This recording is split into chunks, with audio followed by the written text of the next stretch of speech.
وعن فضالة بن عبيد قال اشتريت يوم خيبر قلادة ب12 دينارا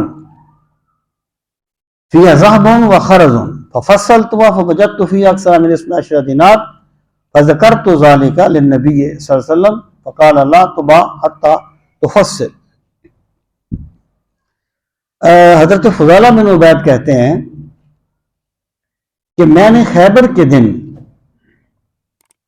ایک ہار خریدا 12 دینار کے بدلے میں. ہار تھا یعنی اس میں کیا تھا آگے ذکر بھی ہے.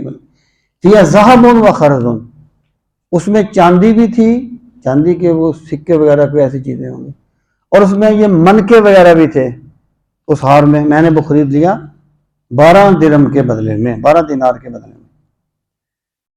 ففصل تو جب میں نے اسے کھولا فوجدت فیہا اکثر من 12 دینارا، تو میں نے اس میں 12 دینار سے زیادہ دینار پائے. یعنی ہار بنانے والے نے اس میں دینار بھی سیے ہوئے تھے 12 سے زیادہ، جسے میں نے 12 میں خریدا تھا. فذکرت ذلک للنبی صلی اللہ علیہ وسلم، میں نے اس کا ذکر کیا رسول کریم علیہ الصلوۃ والسلام سے. فقال لا تباع حتى تفصل، اس کو نہ بیچنا یہاں تک کہ تو اسے الگ الگ نہ کر دے.